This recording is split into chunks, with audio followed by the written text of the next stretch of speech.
O Estação Consciência está começando e esta semana nós vamos trazer para o debate a reforma política, que está gerando polêmica tanto no Congresso Nacional como na sociedade de um modo geral.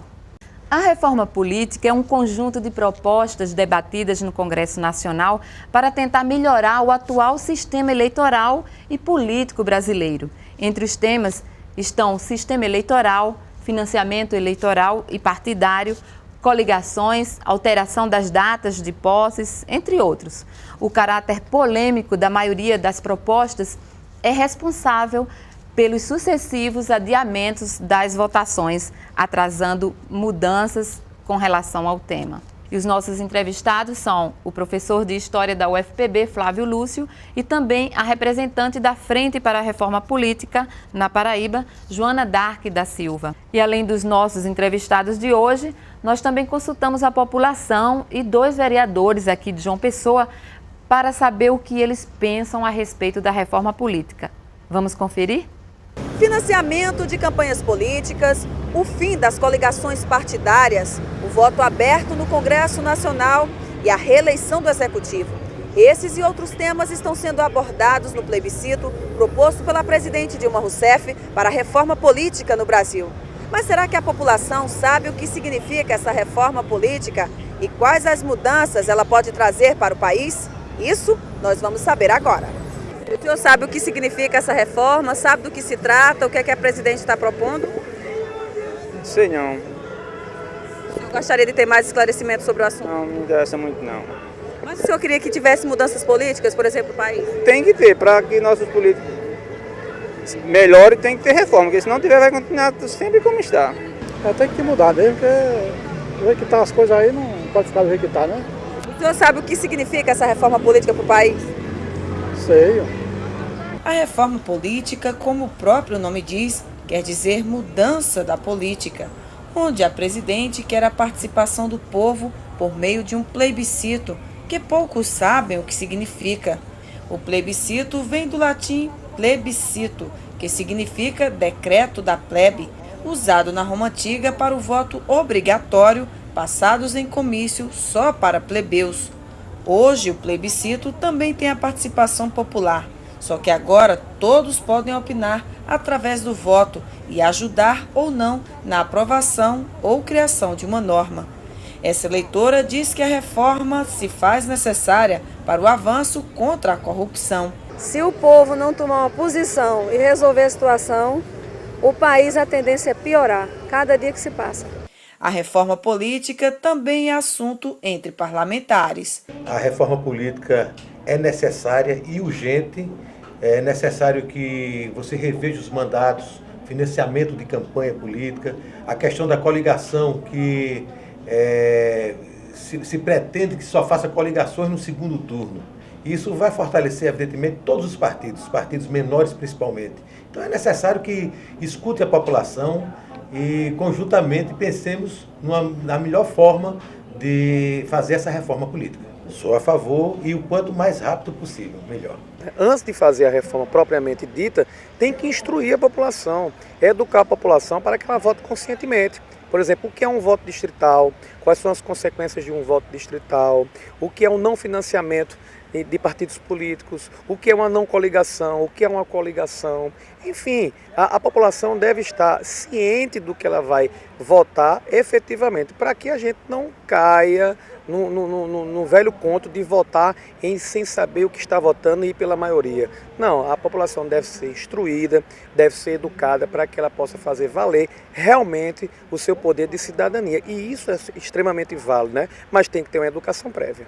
Para essa educadora, o plebiscito é válido para que haja a realização da reforma política, desde que o povo esteja informado sobre o assunto. Não é apenas dizer sim ou não se não tem clareza do que é que eles estão propondo.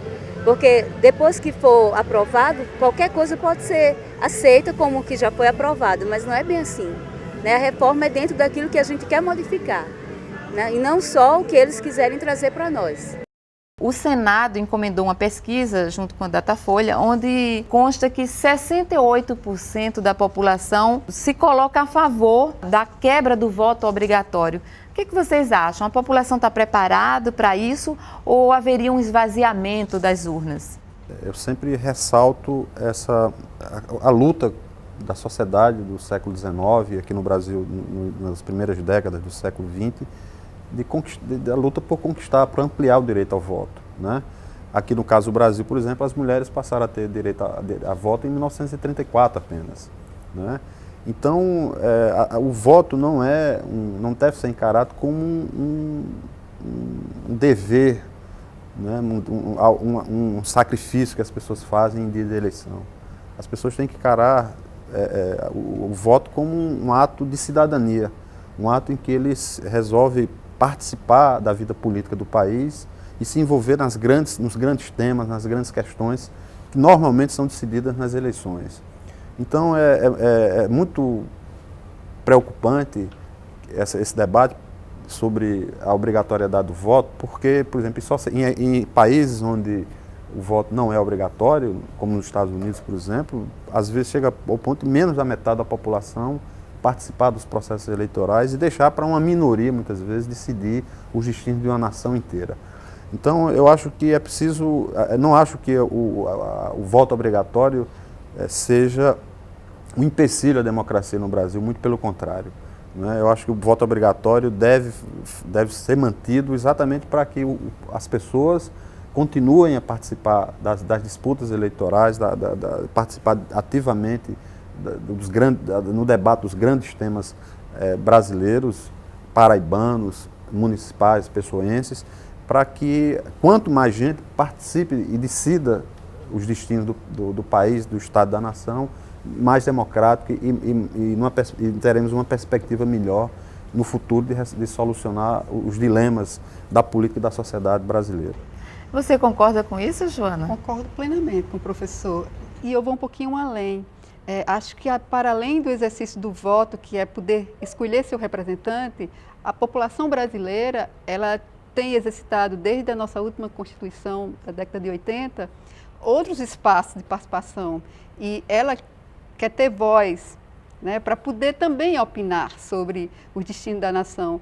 E para isso a gente tem alguns mecanismos que foram colocados lá na Constituição e que até hoje a gente não tem força para poder botá-los em prática, porque eles não foram regulamentados, como o artigo 14, que fala do referendo, do plebiscito e da iniciativa popular, que é o exercício direto da população que, entende um assunto que é de seu interesse, ela pode tomar a iniciativa de fazê-lo, Zezé.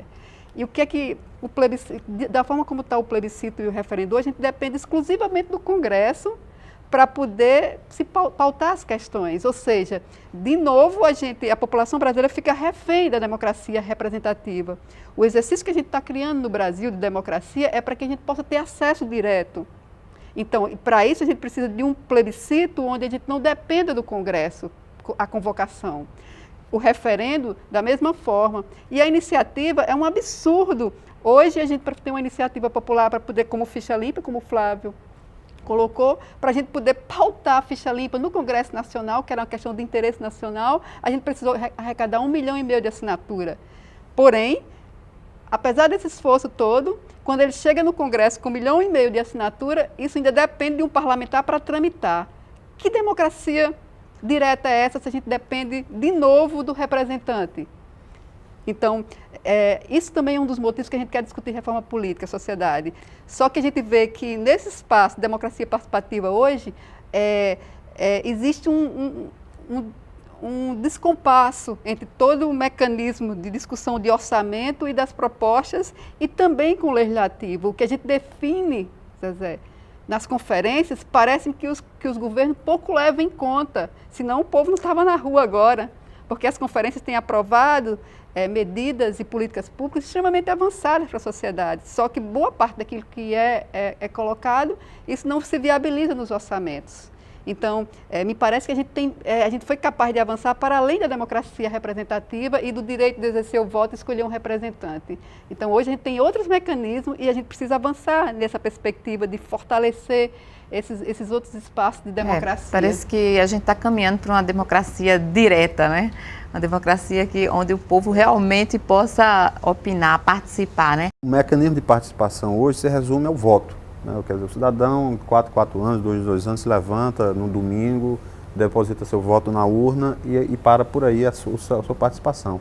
Ou seja, nós temos que responsabilizar mais o cidadão, fazer com que ele se sinta partícipe dos processos de decisão no país, no estado e no município, para que ele também se veja como agente transformador dessa sociedade, né? Ver o cidadão apenas como eleitor e não como um agente capaz de participar e de tomar decisões também, conjuntamente, coletivamente, e é disso que nós estamos tratando aqui.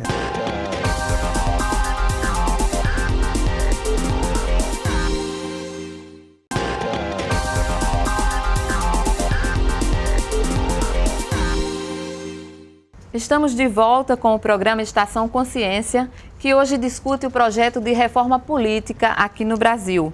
E os nossos entrevistados são o professor de História da UFPB, Flávio Lúcio, e também a representante da Frente para a Reforma Política, na Paraíba, Joana Dark da Silva. Uma das propostas da reforma política é estabelecer as eleições gerais no país. Flávio, você acha que isso vai mexer com os partidos de esquerda, com os movimentos sociais, Joana? É uma medida positiva ou negativa? Eu acho que eleição nunca é demais. Agora, eu acho que o nosso sistema, ele tende a fragmentar, né? Eu acho que quanto mais unificadas forem as eleições, mais possibilidade nós teremos do eleitor estabelecer diferenciações entre os partidos. Que eu acho que o grande desafio da política, do sistema político brasileiro hoje, é construir partidos e estabelecer mecanismos de diferenciação entre eles. Porque, propositadamente, esses partidos não se esforçam em estabelecer suas diferenças, né? Há um certo menosprezo pelos aspectos programáticos. Isso pode ser observado nesse troca-troca de partidos, né, que os deputados e os parlamentares em geral costumam fazer. Agora, com essa restrição em relação à lei da fidelidade partidária, isso diminuiu mais.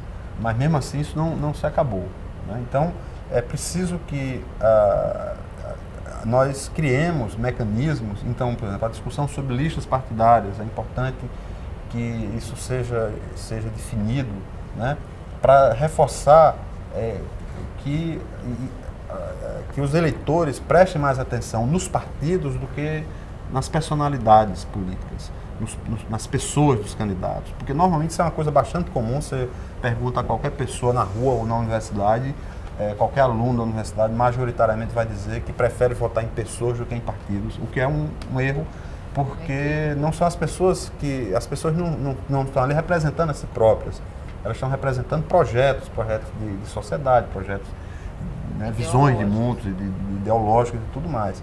E quando a pessoa vota na pessoa, quando o eleitor vota na pessoa do candidato, sem prestar atenção nas suas propostas, nos seus projetos, ela está dando um cheque em branco para esse político, né? Então, isso descompromissa os políticos com relação a ideias, né? E é isso que falta, né? Nós vemos as campanhas cada vez mais cinematográficas, né, cheias de efeitos especiais, e pouco se debate em relação a projetos. Né? E quando se debate, normalmente são questões pouco palpáveis, que a população não identifica aquilo, ou pelo menos as propostas são construídas tendo em vista pesquisas de opinião, quer dizer, pesquisas qualitativas.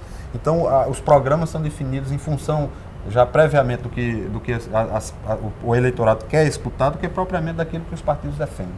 Então, eu acho que um projeto de unificação das eleições para um ano só ajudaria, eu acredito, no estabelecimento dessa maior facilitação, para permitir diferenciações entre os partidos. Outros países na América Latina já criaram um mecanismo como a Argentina de garantir a paridade de gênero. Para democratizar nosso sistema, realmente a gente acha que precisa criar esses mecanismos que garantem que os partidos se comprometam com esses princípios, não só de cotas, mas de paridade e da diversidade dos sujeitos.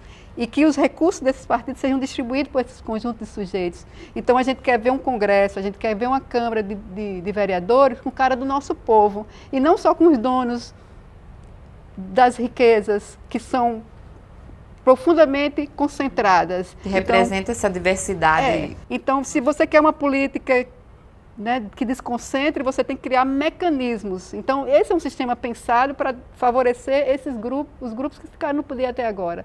Se a gente tem uma população comprometida com princípios diferentes de diversidade, de democratização, a gente muda os mecanismos da política. Por isso que a gente quer uma reforma política que garanta essa diversidade. Diminuiria aquela dança das cadeiras, um é candidato a federal, quando com 2 anos já vai ser candidato a prefeito, outro... Uniformizaria também as alianças políticas nacionais. Quer dizer, hoje você tem, com a eleição municipal, você tem um candidato do PSDB aliado com um candidato do PT, e isso, por exemplo, em determinados municípios. Nacionalmente isso seria impossível, por exemplo. Eu sei que nas grandes cidades essa aliança é quase que impossível nas grandes cidades.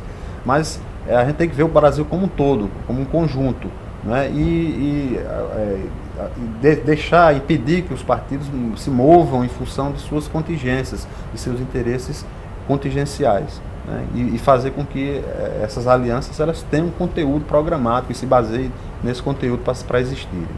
A gente segue agora para mais uma pausa, mas em seguida a gente continua no próximo bloco.